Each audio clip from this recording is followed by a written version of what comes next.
चलिए स्टार्ट करते हैं। सो लास्ट क्लास में हमने ह्यूमन आई चालू किया था। We saw the construction of the eye, है ना, कि आई में क्या क्या पार्ट्स होते हैं, starting from cornea, aqueous humour, iris and प्यूपिल, lens, उसको होल्ड करने के लिए सीलरी मसल्स, अंदर विट्रस ह्यूमर और उसके बाद रेटिना और एक ब्लाइंड स्पॉट जहां से ऑप्टिक नर्व निकल रहा है। ठीक है, हमने एक एक पार्ट का फंक्शनिंग देखा था।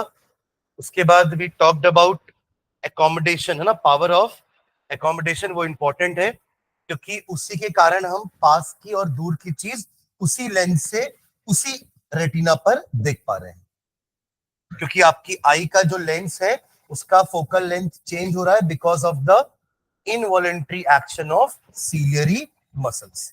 सीलियरी मसल अपने आप ही काम कर रहे हैं, आपका ऑर्डर का वेट नहीं करते वो। They do not work on your will, they work involuntary, अपने आप काम करते हैं। ठीक है, दो इंपॉर्टेंट डिस्टेंस देखा था हमने, एक था फार पॉइंट और दूसरा था नियर पॉइंट। ये दोनों किसके लिए था? नॉर्मल आई के लिए। एक नॉर्मल आई, एक स्वस्थ आई, एक अच्छी आई का फार पॉइंट क्या होता है? इन्फिनिटी। और नियर पॉइंट क्या होता है? 25 सेंटीमीटर। तो फार पॉइंट वो है कि ये लास्ट डिस्टेंस है जहां तक आप देख पा रहे हो, और नियर पॉइंट का मतलब क्या है? ये सबसे कम वाला डिस्टेंस है जहां से आप देख सकते हो। उसके पास अगर और आया object, you will not be able to see the object distinctly. ठीक है, और जब हमारी आंख खराब होती तो यही होता है कि या तो फार पॉइंट सबके सामने आ जाता है, क्योंकि इंफिनिटी के बाद तो कुछ और है नहीं ना, तो पीछे तो खसेगा नहीं, तो वो आगे खसक के आगे आ जाता है, मतलब इंफिनिटी से वो आगे आ जाता है, या फिर नियर पॉइंट 25 सेंटीमीटर के पीछे चला जाता है। अकॉर्डिंगली हमें या तो पास का दिखना बंद हो जाता है या तो दूर का दिखना बंद हो जाता है। तो जो एक डिफेक्ट हमने देखा था कल लास्ट क्लास में, वो था मायोपिया, जहां पे आपको शॉर्ट साइटेडनेस हो गया है, यानी कि आपको पास का दिख रहा है और दूर का नहीं दिख रहा है। ठीक है, तो you are able to see nearby object distinctly but is unable to see the distant object distinctly.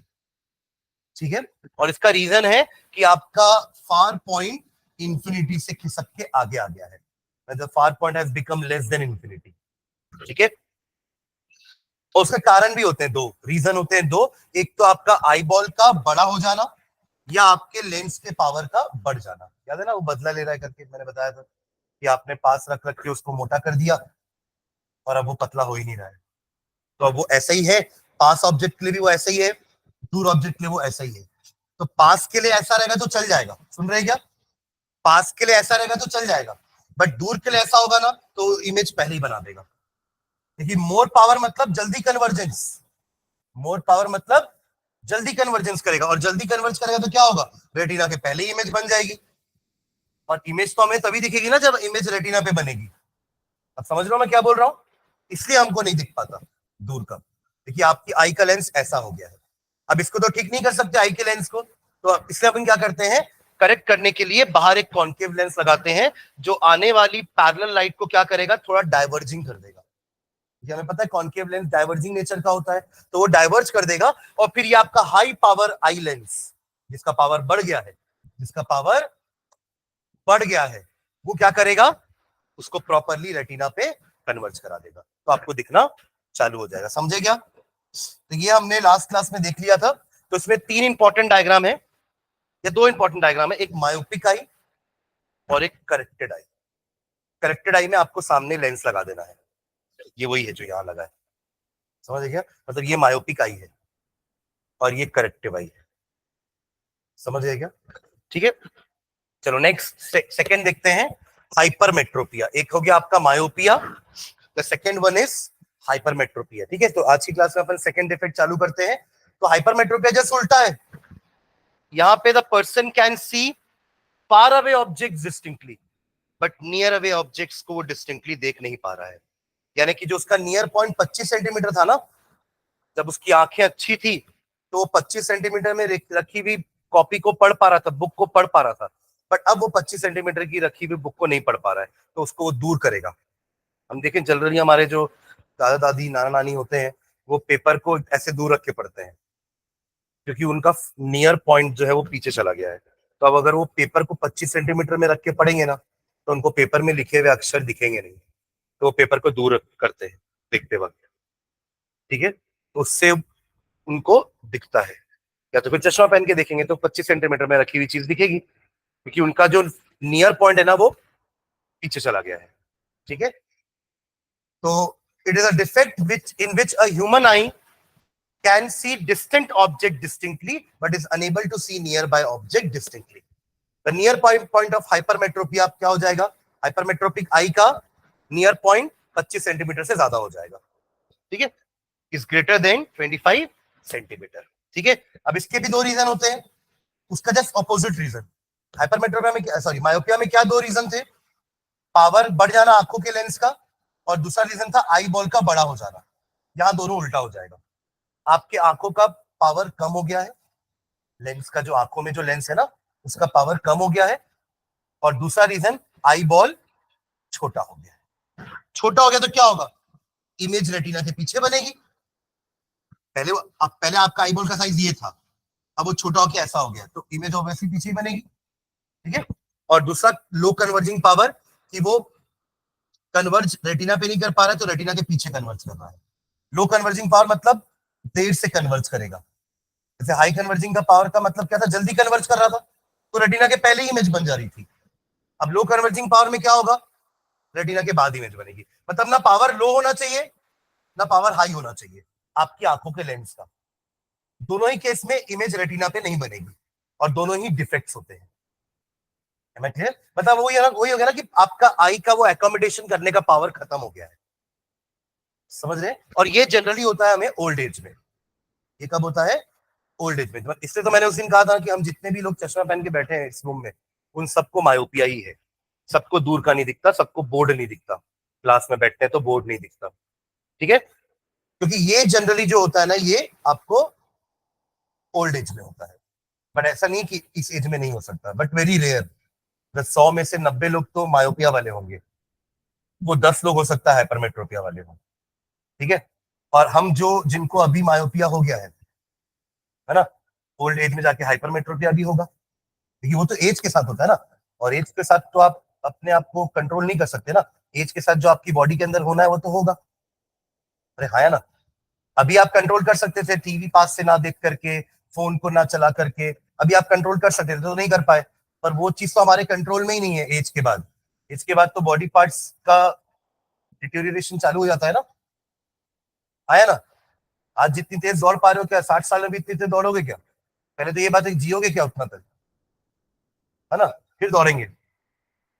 तो जाहिर सी बात है कि एज के साथ आपके बॉडी ऑर्गन्स जो है वो उनका एफिशिएंसी कम होने लगता है। तो जाहिर सी बात है जिनको अभी मायोपिया है वो जाकर के हाइपरमेट्रोपिया भी होगा, यानी कि उनको अभी तो पास का दिख रहा है, बाद में जाके पास का भी नहीं दिखेगा। तब वो क्या करेंगे? तब क्या दो चश्मा लगाएंगे ऐसा कि ये लगाए पास का देखने के लिए, फिर ये लगाए पास? तो वो क्या करते हैं, तब वो एक ऐसा लेंस लेते हैं जो जिसमें दो फोकल लेंथ होते हैं, उसको कहते हैं बाई फोकल लेंस।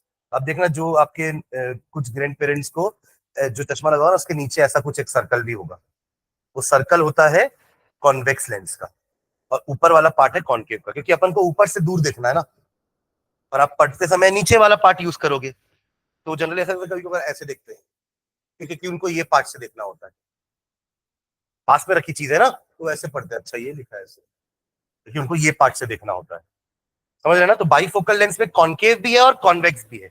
कॉन्वेक्स का एक सेमी सर्कल है और बाकी ऊपर क्या है, पूरा कॉनकेव, जिससे उनको मायोपिया भी उनका ठीक हो रहा है और हाइपरमेट्रोपिया भी ठीक हो रहा है। ठीक है, चलो हाइपरमेट्रोपिया में हमने ये जो बनी है ये आंख कौन सी आंख है? हाइपरमेट्रोपिक आई। क्या है? हाइपरमेट्रोपिक मतलब कि इनकरेक्ट आई, डिफेक्टिव आई। वहां पे क्या हो रहा था? डिफेक्टिव आई कैसे बनाए थे वहां पे मायोपिया में? ये थी डिफेक्टिव आई मायोपिया की, याद है कि कन्वर्जेंस रेटिना से पहले ही हो रहा था, कन्वर्जेंस रेटिना के बाद हो रहा है। क्लियर है? तो अब इसको कैसे ठीक करें? हमारे आंखों के लेंस का पावर कम हो गया है, तो बढ़ाने के लिए क्या करें? जो लेंस आंखों में लगा है उसी के जैसा लेंस बाहर भी लगा लेते हैं, दोनों मिलके कन्वर्ज करेंगे। जब एक कन्वर्ज नहीं कर पा रहा है जितना कन्वर्जेंस हमको चाहिए, तो दो मिलके कन्वर्ज करेंगे ना। तो क्या लगा देंगे हम सामने? एक कॉन्वेक्स लेंस। समझ रहे हैं क्या? तो हम क्या लगाएंगे? एक कॉन्वेक्स लेंस सामने। पास में रखी चीजों से लाइट ऐसे आ रही है डाइवर्जिंग नेचर की, तो ये कॉन्वेक्स लेंस क्या करेगा? उसको एक बार कन्वर्ज कराएगा, अंदर वाला कॉन्वेक्स लेंस उसको एक बार और कन्वर्ज करा देगा, अल्टीमेटली इमेज कहां बन जाएगी, रेटिना पर।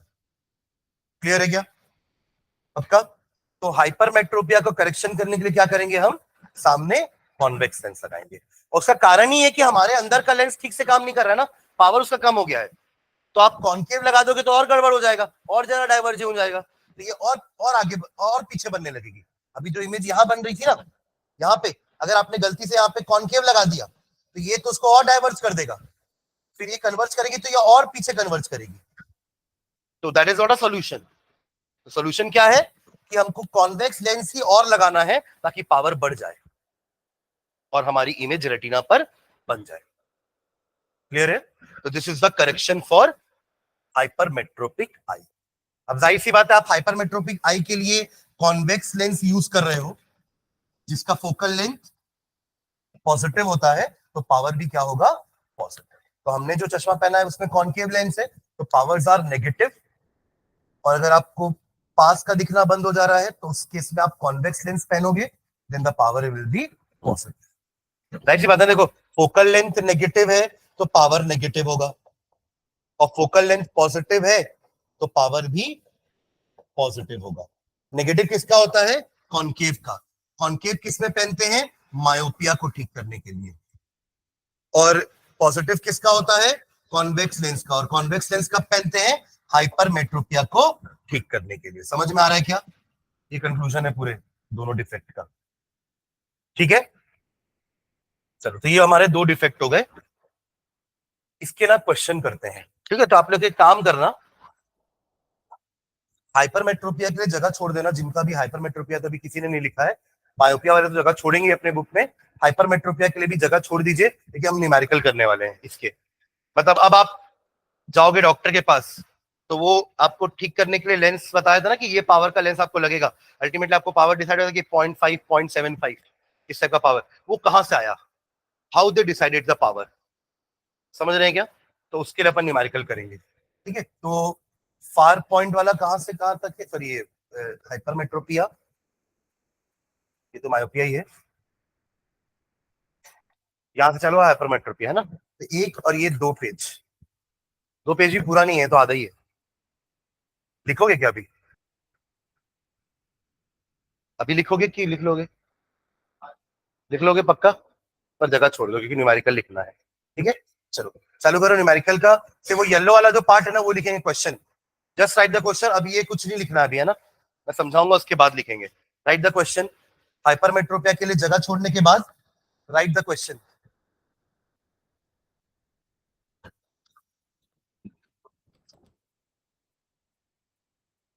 क्वेश्चन समझना क्या है,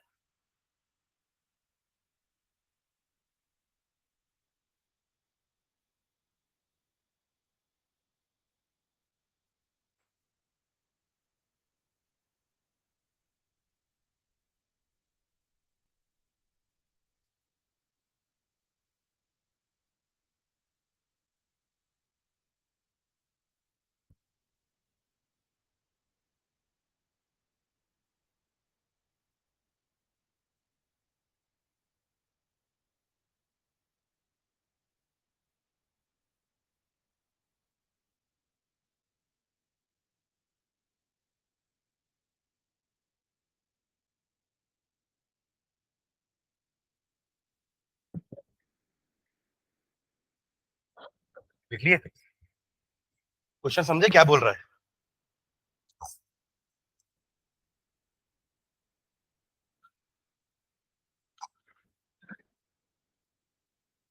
एक आदमी है ना, औरत भी हो सकती है, तो एक पर्सन है ना, एक पर्सन है जिसको जिसको मायोपिया हो गया है, यानी कि वही दूर का नहीं दिख रहा है, और उसका फार पॉइंट जो इंफिनिटी में होना चाहिए था, बट वो खसक के, सॉरी, 3 मीटर पे आ गया है। समझ गए क्या? मतलब आप ये समझो कि अगर ये बोर्ड 3 मीटर पे होता तो हमें दिख जाता, अभी नहीं दिख रहा है। समझे क्या? है मैं क्लियर? समझ रहे थे? वो पर्सन रुद्राक्ष है, ठीक है, और रुद्राक्ष लास्ट बेंच में बैठा है, चश्मा ही पहना है, ठीक है, और बिना चश्मे के उसको बोर्ड नहीं दिख रहा है। पर अगर वो बोल रहा है सर अगर आप 3 मीटर पे रखते ना, मेरे से 3 मीटर में, मतलब बोर्ड यहाँ होता रुद्राक्ष के लिए, अगर तो रुद्राक्ष को बोर्ड दिख जाता।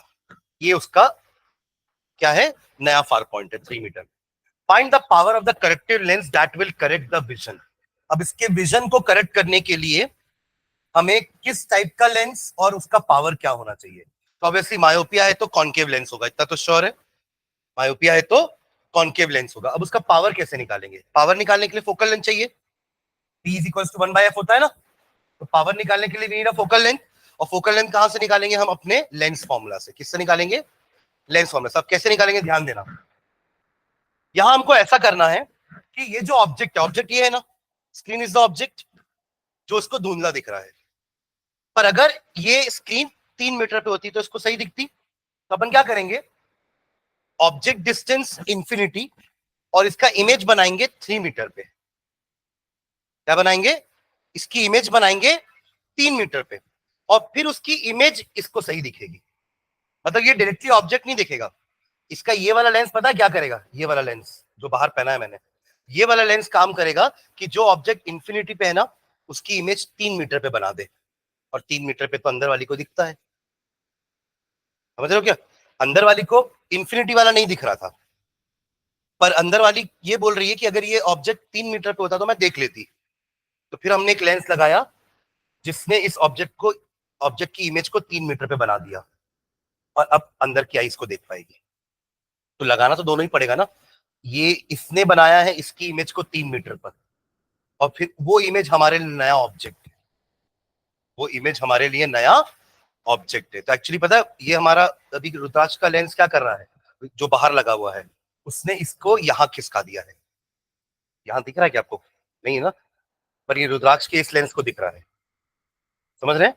और फिर इस लेंस का जो आया है ना, ये है अंदर वाले लेंस के लिए ऑब्जेक्ट। और फिर उसकी इमेज कहां बनती है? रेटिना पे। फाइनली इमेज तो रेटिना पे बनेगी ना, इसलिए वो देख पा रहा है। मैं क्लियर? तो हमें करना क्या है, हमने क्या बात की, ये है मेरा ऑब्जेक्ट डिस्टेंस यानी कि इंफिनिटी, और इमेज कहां बना रहे हैं पहले अपन? 3 मीटर पे। जो भी उसका नया वाला फार पॉइंट होगा, सबका फार पॉइंट सेम थोड़ी ना होता है। सबको क्या सेम पावर का चश्मा लगता है क्या? मेरा पावर अलग है, आपका पावर अलग है। किसी का तो पावर 5-6 रहता है, मेरा तो 1.25 1.5 है ना। कई वक्त तो पावर 5-6 होता है, मतलब वो और ज्यादा डिफेक्टिव आई है। मतलब उनका फार पॉइंट खसक के और सामने आ गया है। जितना फार पॉइंट सामने आ रहा है मतलब आपकी आंख उतनी जा रही है। समझ रहे हैं क्या? 3 मीटर से ज्यादा 5 मीटर तो उसकी आंख ज्यादा अच्छी होती। इफेक्टिव तो दोनों की है, पर एटलीस्ट वो 5 मीटर में रखी हुई चीज देख पा रहा है। आप तो 3 मीटर पे रखी हुई चीज ही देख पा रहे हो। कोई और जिसकी खराब होगी तो वो 1 मीटर पे रखी हुई चीज ही देख पाएगा। समझ रहे हैं क्या? तो जो भी उसका नया फार पॉइंट है that becomes our image distance.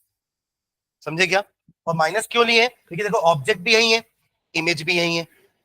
Object से लाइट ऐसे जा रही है ना लेंस पे, देखो ये है लेंस, है ना, ये ऑब्जेक्ट है। तो ऑब्जेक्ट से लाइट लेंस पे आई तो ऑब्जेक्ट डिस्टेंस हमेशा हम क्या लेते हैं? नेगेटिव। इमेज भी यही बन रही है, पास बन रही है ना। देखो ये इंफिनिटी है, ध्यान से समझना, ये इंफिनिटी है। इसकी इमेज को मुझे 3 मीटर पे बनाना है, तो दोनों एक साइड में तो बन रहे हैं। तो ये भी इंफिनिटी भी माइनस होगा और आपका इमेज डिस्टेंस भी माइनस होगा। Am I clear? अब इंफिनिटी तो माइनस लोग नहीं लोगे एक ही मतलब है, क्योंकि 1/u करूंगा तो 1/इंफिनिटी 0 ही होने वाला है। आप समझे कि नहीं?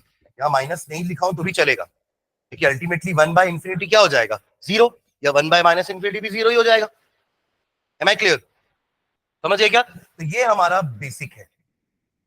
अगर आप मायोपिया के क्वेश्चन सॉल्व कर रहे हो तो यू क्या लेना है आपको? इंफिनिटी। यू क्या लेना है? जो हमारा अच्छी आंख वाला फार पॉइंट था, नॉर्मल आई का फार पॉइंट यही होता ना, इंफिनिटी, वो हमारा ऑब्जेक्ट डिस्टेंस होगा। Am I clear? और इमेज डिस्टेंस क्या होगा? आपका नया वाला far point which is 3 metre with a negative sign. Negative क्यों लगा? समझ गए ना? अरे हाँ है ना। देखो कॉन्वेक्स कॉन्केव लेंस या कॉन्वेक्स लेंस में अगर आपका ऑब्जेक्ट यहां है और इमेज यहां बनती है तो आप बोलोगे कि हाँ इमेज डिस्टेंस मैंने ऐसे नापा है, ऑब्जेक्ट डिस्टेंस ऐसे, तो ये नेगेटिव और ये पॉजिटिव। बट इमेज तो आपकी यहीं बन रही है ना, तो दोनों ही नेगेटिव होगा। ठीक है, तो वी क्या लेंगे? -3 मीटर। करेक्ट है? समझ में आ रही है? तो हर हर फार पॉइंट के क्वेश्चन में, हर फार पॉइंट के क्वेश्चन में क्या चेंज होगा? बस ये आया ना। हर का नॉर्मल आई तो माइनस, हर का नॉर्मल आई का फार पॉइंट तो इंफिनिटी है। हर का नॉर्मल आई का फार पॉइंट तो इंफिनिटी है, बट डिफेक्ट सबके अलग अलग है, तो v बस चेंज होगा बार बार, और इन दोनों को यूज करके आप क्या निकाल लोगे, f, और वो निकालना भी बड़ा आसान है। क्यों आसान है? फॉर्मूला तो आपको पता है, 1/f is equal to 1/v minus 1/u, पता है ना फॉर्मूला? 1/u 1/इंफिनिटी तो जीरो हो जाता है, खत्म, ये पार्ट पूरा खत्म हो गया। तो क्या बचा, 1/f is equal to 1/v, cross multiply करोगे तो जो v का वैल्यू वही f का वैल्यू है, जो v का वैल्यू है वही f का वैल्यू है, देख रहे? इसलिए मैंने बोला कि कैलकुलेशन भी सिंपल है, और हर बार यही होगा, हर बार फार पॉइंट में यही होगा, क्योंकि आप u को हमेशा इंफिनिटी लोगे, 1/इंफिनिटी हमेशा जीरो हो जाएगा, तो f बराबर v होगा हमेशा, और माइनस आना भी चाहिए, क्यों? कॉन्केव है ना, कॉन्केव लेंस का फोकल लेंथ क्या होता है, नेगेटिव, अभी तो यहां लिखा था मैं, कॉन्केव लेंस का फोकल लेंथ नेगेटिव, तो पावर भी नेगेटिव। एक बार फोकल लेंथ आ गया तो 1/f करना है, ये ऑलरेडी मीटर में ही है। पावर निकालते समय हम क्या करते हैं, अगर फोकल लेंथ सेंटीमीटर में दिया होता है तो उसको मीटर में कन्वर्ट करते हैं, फिर 1/, करते हैं, बट यहां तो पहले से ही 3 मीटर दिया हुआ है, जस्ट 1/3 करो, 0.33 डायोप्टर आपका आंसर आ जाएगा, माइनस 0.33 डायोप्टर। समझ रहे हैं क्या इसका क्वेश्चन?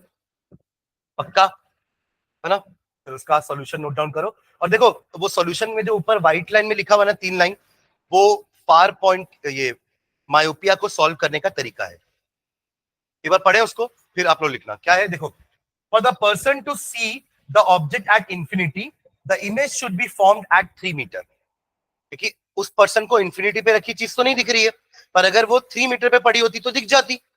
तो हमको क्या करना है, इमेज को 3 मीटर पे बनाना है, इस ऑब्जेक्ट की इमेज को, हमारे लेंस को, बाहर वाले करेक्टिव लेंस को, उस ऑब्जेक्ट की इमेज को 3 मीटर पे बनाना है, वही लाइन लिखी हुई है, for the person to see the object at infinity the image should be formed at 3 metre by the corrective lens. Corrective lens ये जो हमने बाहर पहना है, बीइंग यूज्ड दिस इमेज, अब यही इमेज उसके लिए नया ऑब्जेक्ट होगी। This image will then act as an object for eye lens, दो लेंस है ना हमारे पास, अब ये करेक्टिव लेंस है और एक अंदर का लेंस है। करेक्टिव लेंस ने इंफिनिटी से इमेज को खिसका के नए फार पॉइंट में ले आया, अब वो फार पॉइंट में जो आया है इमेज नए वाले फार पॉइंट में, वो हमारे अंदर वाले लेंस के लिए ऑब्जेक्ट होगा और इमेज रेटिना पे बन जाएगी। यही इस 3 लाइन पे लिखा हुआ है, ये हर बार नहीं लिखना है हमको, समझ रहे क्या? ये समझाने के लिए है कि हमको मायोपिया के क्वेश्चन ऐसे सॉल्व करने हैं। Am I clear? तो मायोपिया देख के सबसे पहला काम क्या करना है, u is equals to infinity. दूसरा काम क्या करना है, v इज इक्वल्स टू जो भी नया फार पॉइंट दिया होगा, और f निकल जाएगा v के बराबर। फिर क्या करना है, 1/f, तो पावर आ गया, करेक्ट। चलिए जल्दी नोट डाउन करो उसको, फिर एक हाइपरमेट्रो का क्वेश्चन देखते हैं। हाँ 3 लाइन को लिख रहे हैं ना, आगे जाके पढ़ोगे ना भी इसको।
डन हो गया सबका? ये बढ़ाओ आगे। चलो ये क्वेश्चन करना है।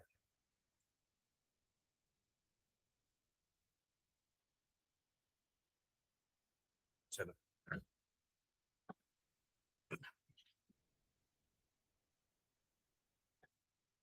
सेम मायोपिया का क्वेश्चन है। क्या चेंज है बस इसमें? अच्छा, इसकी आंखें पिछले वाले से खराब है कि अच्छी है? खराब है, क्योंकि वो, हाँ इसका पावर और ज्यादा होना चाहिए फिर, है ना?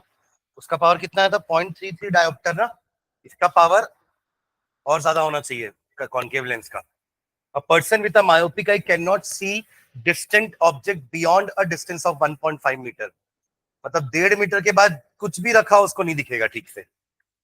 What would be the power of corrective lens used to restore the power vision? चलिए आपको पता क्या करना है ना?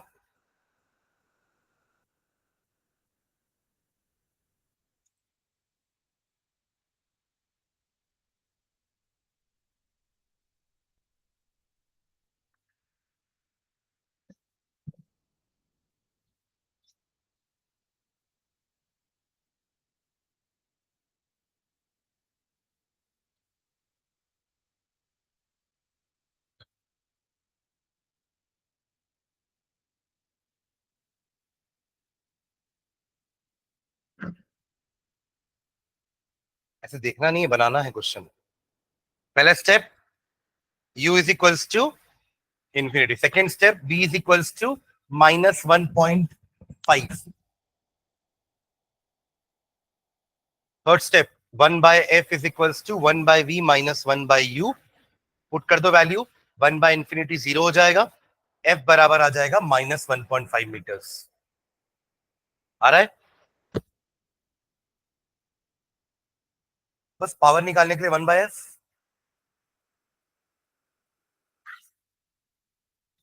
डबल हो गया ना पावर। तो ना डिस्टेंस हाफ हुआ तो पावर डबल हो गया। नहीं, ऐसे भी नहीं, ऐसे भी बता सकते थे। पिछला क्वेश्चन देखिए कि सर 3 मीटर पे 0.33 था, तो अब डिस्टेंस 3 का आधा 1.5 हो गया है, तो पावर भी 0.33 का डबल 0.66 हो जाएगा। समझ आए क्या? क्या 1/1.5 नहीं कर पा रहे हो क्या श्रेया? कर दी, आ गया आंसर।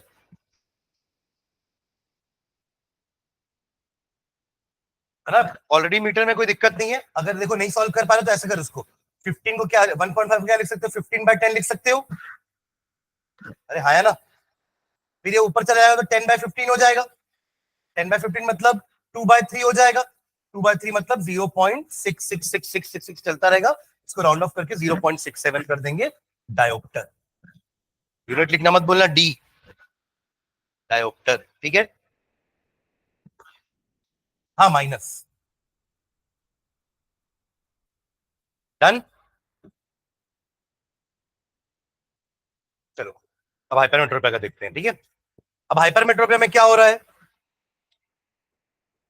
नियर पॉइंट जो 25 सेंटीमीटर था वो खिसक के पीछे चला गया है, ठीक है? मतलब आप ये बोलना चाह रहे हो कि अब जो 25 सेंटीमीटर में रखी हुई चीज है वो मुझे नहीं दिख रही है, पर सर अगर इसको ना 25 सेंटीमीटर की जगह 50 सेंटीमीटर में रख दोगे ना तो मुझे दिखेगी।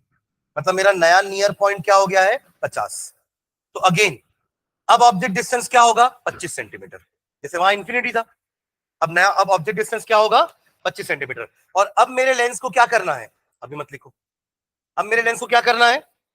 इस 25 सेंटीमीटर में रखी हुई चीज जो मुझे नहीं दिख रही है, मेरे आई लेंस को नहीं दिख रही है, इसको, इसकी इमेज नए नियर पॉइंट पे बनानी है। फिर ये होगा मेरे इस वाली आंख के लिए ऑब्जेक्ट, और इमेज बनेगी रेटिना पे। समझे क्या? तो अब यू क्या होगा? पुराना वाला, यानी कि नॉर्मल आई का नियर पॉइंट। देखो अभी 25 सेंटीमीटर में रखी हुई चीज नहीं दिख रही है, ठीक है? जैसे ये बॉक्स है ना, ये बॉक्स 25 सेंटीमीटर में था, नहीं दिख रहा है। तो इस करेक्टिव लेंस को क्या करना है? ऐसा लेंस लगाएं अपन। पर हाँ, मैं ये बोल रहा हूं कि 50 में होता ना, ये तो मुझे दिख रहा, हाँ अब दिख रहा है मुझे बॉक्स। 25 पे नहीं दिख रहा है, पर 50 पे दिख रहा है। तो अब इस करेक्टिव लेंस को क्या करना है कि इस ऑब्जेक्ट का इमेज बनाना है 50 पे। हाँ हाँ एग्जैक्टली, क्योंकि अब मुझे दूर पास का नहीं दिख रहा है ना, ये पास वाला पॉइंट पीछे चला गया है। तो अब जो नया इमेज बनेगा वो इस लेंस को 50 सेंटीमीटर में बनाना है। अब यार वो जैसे तुमको समझना है समझो, जूम इन जूम आउट नहीं पता नहीं, जूम इन ठीक है। तो इसको क्या करना है, बाहर वाले लेंस को 25 सेंटीमीटर में रखी हुई चीज ऑब्जेक्ट डिस्टेंस होगी इसके लिए, और इमेज डिस्टेंस होगा नया वाला नियर पॉइंट, है ना। अब बन गई इसकी इमेज यहाँ पे, और अब मेरे अंदर वाले लेंस को तो 50 सेंटीमीटर में रखी हुई चीज दिखती है, ठीक है। तो इसके लिए अपन क्या करेंगे, यू को लेंगे -25, वहां इंफिनिटी ले रहे थे, वो बायोपिया था, वहां फार पॉइंट शिफ्ट हुआ था इसलिए यू इंफिनिटी ले रहे थे, यहां नियर पॉइंट शिफ्ट करना है तो -25 इज द ऑब्जेक्ट डिस्टेंस। और इसकी इमेज कहां बनेगी, नए वाले नियर पॉइंट पे जो 50 सेंटीमीटर है। अगेन दोनों माइनस ही रहेगा जैसे पिछले बार था। अब देखो यहाँ पे थोड़ा कैलकुलेशन को करना पड़ेगा। पिछले बार तो इजी हो गया था, 1/इंफिनिटी 0 हो गया था, हम खुश हो गए थे कि एफ बराबर वी हो गया था, है ना। बट यहाँ ऐसा नहीं होगा, यहाँ आपको सॉल्व करना पड़ेगा, एलसीएम एलसीएम निकालना पड़ेगा, क्योंकि वी और यू की वैल्यू 0 नहीं, इंफिनिटी नहीं है ना, दोनों की वैल्यू इंफिनिटी से कम है। तो अब आपको सॉल्व करना पड़ेगा जैसे हम सॉल्व करते थे पहले, अपन ने किया ना सब क्वेश्चन कि यू और वी दिया है तो एफ निकालो, तो वही करना है। वी और यू पता है आपको, एफ निकाल लो, 1/f करोगे तो ठीक है। चलो नोट डाउन करो। तो हर बार ऐसे ही बनाना इन क्वेश्चंस को, समझ गए क्या। पावर पॉइंट के लिए, मायोपिया के लिए एक रूल फिक्स है और हाइपरमेट्रोपिया के लिए ये रूल फिक्स है, और वो रूल ये व्हाइट लाइन में लिखा हुआ है।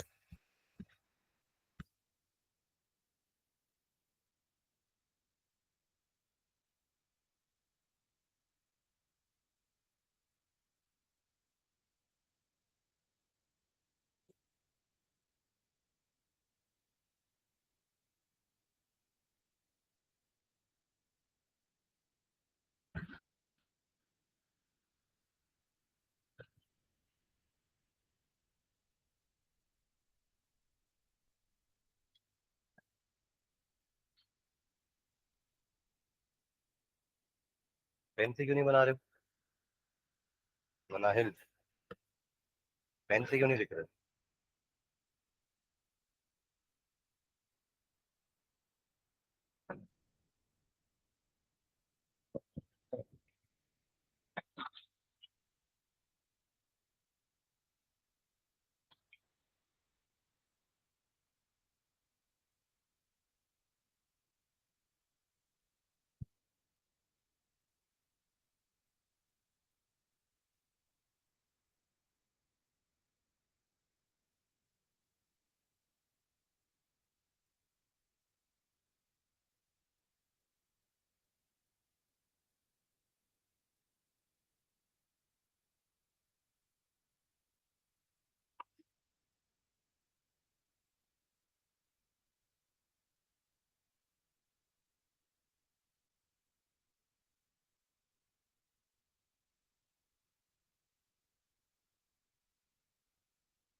देखो यहाँ पे आंसर हमारा फोकल लेंथ का सेंटीमीटर में आ रहा था, तो पावर निकालने के लिए पहले सेंटीमीटर को मीटर में कन्वर्ट करते हैं, तो 0.5 हो जाएगा, एंड 1/0.5 कितना हो जाएगा, 2D प्लस, ये कैसा है, कॉन्वेक्स लेंस है।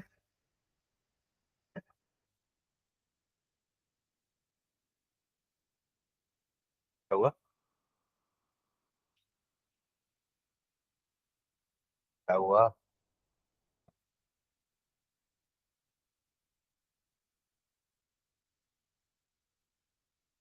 क्या क्या क्या, कैसे हो जाएंगे।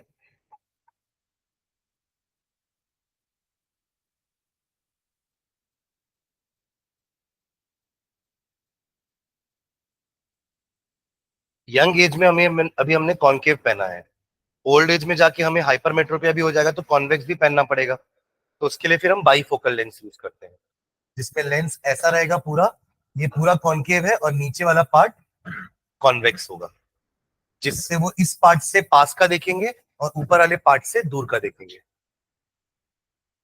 ठीक है, डन।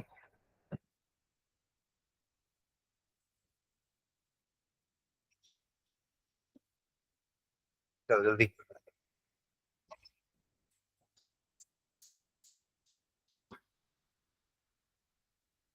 इसकी आंख कैसी है, पिछले वाले से अच्छी है और की बेकार है? कैसे बेकार है? पिछले तो 50 सेंटीमीटर शिफ्ट हो गया था ना, अब तो 40 ही हुआ है। फिर अच्छी है। चलो जल्दी करो।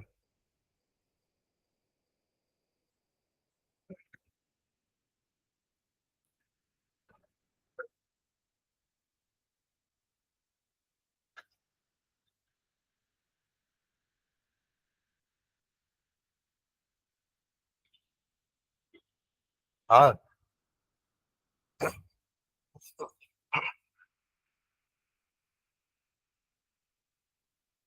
क्या होगा स्टेप 1? हाँ, u is equals to -25 centimetre, ठीक है।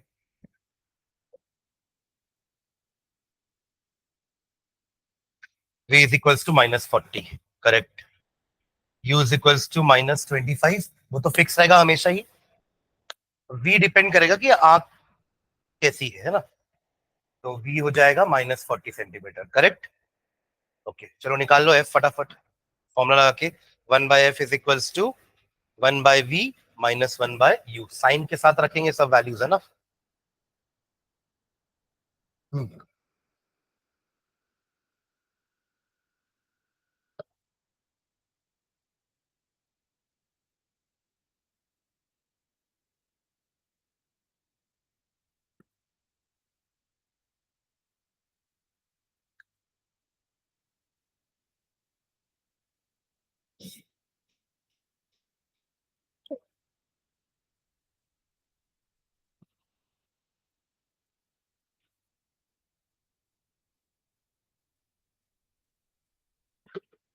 फोकल लेंथ बताना कितना आ रहा है, focal length. Focal length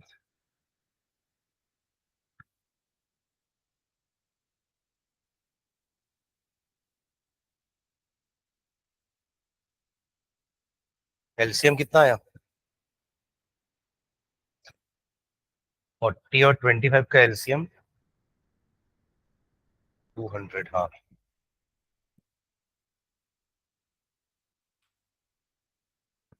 in लोगों को ऐड करने नहीं आता अभी भी, फ्रैक्शन में ऐड।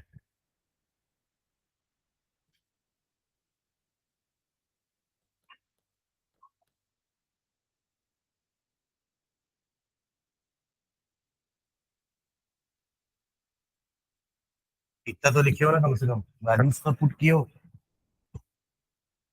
अब ये हो जाएगा आपका, ये माइनस ऊपर भेज दो, -1/40, माइनस माइनस +1/25। 40 और 25 का एलसीएम हो गया 200, ठीक है। ये हो जाएगा -5 और ये हो जाएगा +8। ये आता है कि नहीं, ऑनेस्टली बताओ।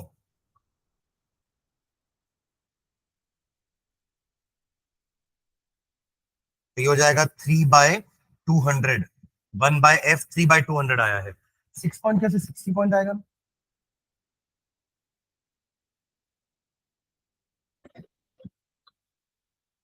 तो एफ आया 200/3। सॉल्व करेंगे या मत सॉल्व करो, अभी ऐसे रहने दो, कि इसको तो वापस ऐसे प्रॉब्लम करना ही है ना। तो अभी इसको ऐसे रहने दो। बट ये किसमें है, ये सेंटीमीटर में है। तो पावर कितना होता है, 1/फोकल length, but that should be in metre. इसको मीटर में कैसे कन्वर्ट करोगे? डिवाइड कर दो 100 से। आया ना? अरे हाँ, है ना। सेंटीमीटर को मीटर में कन्वर्ट करने के लिए डिवाइड करोगे, मीटर को सेंटीमीटर के लिए इंटू करोगे 100 से। तो यहाँ हमने 100 से पहले डिवाइड कर दिया, तो क्या आया, 2/3। समझ रहे हैं क्या?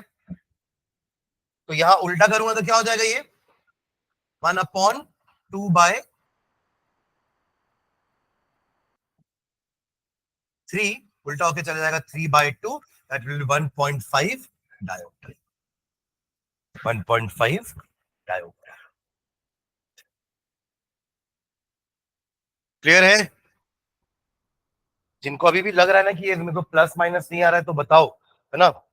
और वो क्वेश्चंस करो वापस, जो हमने concave lens, convex lens, concave mirror, convex mirror के किए हैं इतने सारे क्वेश्चन, सब में तो यही करते थे हमेशा। फिर बस यही यहाँ बस सेंटीमीटर में तो उसको मीटर में कन्वर्ट किए, ये भी कोई टफ है क्या? सेंटीमीटर को मीटर में कन्वर्ट करने के लिए जो भी वैल्यू उसको 100 से डिवाइड कर दो, मैं डिवाइड कर दिया 100 से, ये आ गया मीटर में।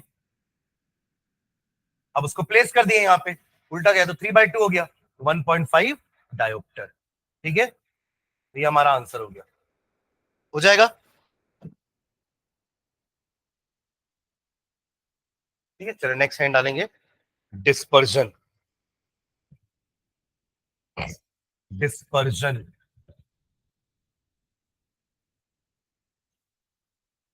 डिस्पर्जन, ये हमने दो टॉपिक पढ़ लिया है। क्या क्या दो टॉपिक? ह्यूमन आई, उसका कंस्ट्रक्शन वर्किंग, सेकंड डिफेक्ट्स। ठीक है, अब हम पढ़ने जा रहे हैं वो तीन फिनोमेना में से पहला फिनोमेना। तीन फिनोमेना कौन कौन से पढ़ने? Dispersion, scattering of light and atmospheric refraction. तो पहला है डिस्पर्जन। डिस्पर्जन का मीनिंग क्या होता है समझना। हमारा जो व्हाइट लाइट होता है ना, जैसे कि सनलाइट हो गया, व्हाइट लाइट किसी भी टाइप का व्हाइट लाइट, बल्ब से भी आ रहा है या ट्यूबलाइट से आ रहा है, जो व्हाइट कलर का लाइट होता है that is made up of 7 colours. आप 7 कलर्स को अगर इक्वल रेशियो में मिक्स कर दोगे यू विल गेट व्हाइट। और वो 7 कलर कौन कौन से होते हैं? Violet, indigo, blue, green, yellow, orange, red. ये हमारे रेनबो वाले कलर है। तो रेनबो भी इन 7 कलर्स में क्यों स्प्लिट होता है? बिकॉज सनलाइट के पास ये 7 कलर का मिक्सचर होता है, इन इक्वल प्रोपोर्शन ये 7 कलर्स मिक्स होते हैं।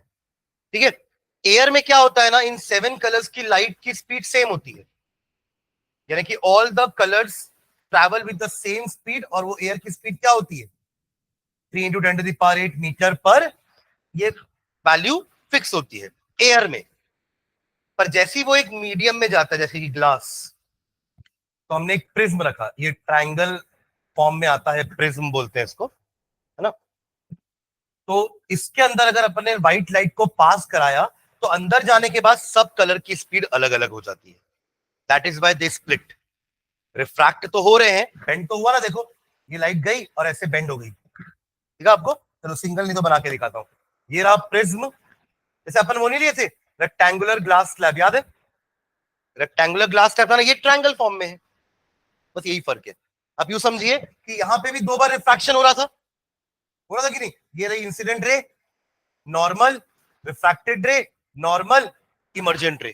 तो ये दोनों आपस में पैरेलल हो रहे थे कि नहीं? अरे हाँ या ना? This was a rectangular glass slab जहां पे जो दो रिफ्रैक्टिंग सरफेस थे दे वर पैरेलल टू ईच अदर। यही जगह रिफ्रैक्शन हुआ ना, इस सरफेस में रिफ्रैक्शन हुआ है और इस सरफेस में रिफ्रैक्शन हुआ है, और ये दो रिफ्रैक्शन सरफेस कैसे हैं? Parallel to each other. But triangle में ऐसा नहीं है, यहां भी 2 बार रिफ्रैक्शन होगा। एक बार लाइट एयर से ग्लास में घुस रही है, कैसा होगा? बेंड टुवर्ड्स की away? Towards, rarer to denser. ये रहा इस सरफेस के लिए नॉर्मल, 90 डिग्री बना दिया मैंने, और टुवर्ड्स द नॉर्मल, तो ऐसे बेंड हो गई। समझे क्या? अब ग्लास से एयर में जाने वाली है, तो अगेन ये रहा normal, away from the normal, ऐसे निकलती है लाइट। अगर सिंगल लाइट होती, रेड कलर की लाइट होती, तो ऐसे घुसती और ऐसे निकलती। पर हमने तो व्हाइट लाइट अंदर करी है ना, तो व्हाइट लाइट अंदर जाने के बाद रिफ्रैक्ट तो हो रही है, बेंड तो होगी, बट साथ में वो अपने 7 कलर्स में स्प्लिट भी हो रही है। और स्प्लिटिंग होने का कारण बस यही है कि different colours travel with different speed in the glass prism. समझ में आ रहा है? एयर में क्यों नहीं स्प्लिट हुए? क्योंकि एयर में सबकी स्पीड सेम थी। Am I clear? तो यहां अंदर गए, एक और बार रिफ्रैक्ट हुए, और हमने यहाँ पे एक फोटोग्राफिक प्लेट लगा के रखी थी। फोटोग्राफिक प्लेट में कलर्स आ जाते हैं, जो भी कलर्स आ रहे होंगे ना वो आके इसमें इंप्रेस हो जाते हैं। फिर आप इस फोटोग्राफिक प्लेट को ऐसे रखे थे, जब आप ऐसे पलटा के देखे तो आपको 7 बैंड दिखे, 7 bands of colours, starting from downward, violet, indigo, blue, green, yellow, orange red, ध्यान देना रेड नीचे नहीं दिखा हमको, हमको नीचे कौन दिखा, वायलेट, कि अपन ऊपर से चालू कर दिए, क्योंकि अपन ये ऑर्डर याद रखे हैं, विबग्योर बोलते हैं, सो क्या बोलते हैं, VIBGYOR, VIB with G Y O R, VIBGYOR. But लिखते वक्त उस फोटोग्राफिक प्लेट में वायलेट नीचे होना चाहिए और रेड ऊपर। इसका मतलब ये है कि वायलेट कलर की लाइट ज्यादा बेंड हुई है, तभी तो सबसे नीचे आई, और रेड कलर की लाइट सबसे कम बेंड हुई है। बेंड तो सब हो रहे हैं, रिफ्रैक्शन तो सबका 2 बार हुआ है, बेंड सब हो रहे हैं, पर ज्यादा बेंडिंग किसकी हुई है, वायलेट लाइट की, और कम बेंडिंग किसकी हुई है, रेड लाइट। तो ये हमको दिखाना है ऐसे, आप उल्टा मत बना देना कि वी ऊपर कर दिए और आर नीचे कर दिए, गलत हो जाएगा, समझ रहे हैं। तो जैसे कि आके कलेक्ट कर रहे हैं अपन, तो ऊपर वाला कलर रेड है और नीचे वाला कलर वायलेट है, क्लियर है। This phenomena is known as dispersion, और यही फिनोमिना होता है रेनबो में। When how we see rainbow, वहां भी सनलाइट है, अब प्रिज्म तो नहीं है, आसमान से ऐसे प्रिज्म थोड़ा टंगे हुए हैं कि वहां पे लाइट ऐसे रिफ्रैक्ट करके हमको रेनबो दिख रहा है। तो वहां क्या है, कब दिखता है रेनबो, जब बारिश भी होती है और जब सनलाइट भी है। तो बारिश होती है तो वो जो पानी की बूंद है ना, drops of water, they behave like a prism, वो ऊपर एटमॉस्फेयर में प्रिज्म की तरह बिहेव करते हैं, एंड दे प्रोड्यूस 7 कलर्स। पर ऐसा हर बार नहीं होता ना, रेयरली होता है, कभी कभार होता है, क्योंकि अंदर जाने के बाद वो रिफ्रैक्शन डिस्पर्जन वैसा होना भी चाहिए कि 7 कलर्स में ऐसे स्प्लिट हो, क्योंकि वो तो वाटर ड्रॉपलेट्स है, वो तो गिर रहे हैं। प्रिज्म होता तो एक जगह स्थिर रहता, तो आपको टेबल में रखोगे प्रिज्म को और व्हाइट लाइट मारोगे तो हर बार आपको 7 कलर्स दिखेंगे। और आप ये सोचिए ना कि वहां पे तो ड्रॉपलेट्स गिर रहे हैं पानी में, मतलब हवा में, और उसमें फिर सनलाइट प्रॉपर जाकर के रिफ्रैक्ट करेगी कि नहीं करेगी, इसलिए पॉसिबिलिटी हर बार नहीं होती कि हमको हर ही बार रेनबो दिखे, ठीक है। बट सब चीजें सही बैठती हैं तो हमें रेनबो दिखता है। उसका रीजन तो यही है कि वहां डिस्पर्जन भी हो रहा है, वहां रिफ्रैक्शन भी हो रहा है, और एक फिनोमिना और होता है, वो होता है इंटरनल रिफ्लेक्शन। ध्यान देना, एक फिनोमिना और होता है, that is internal reflection. Just a minute,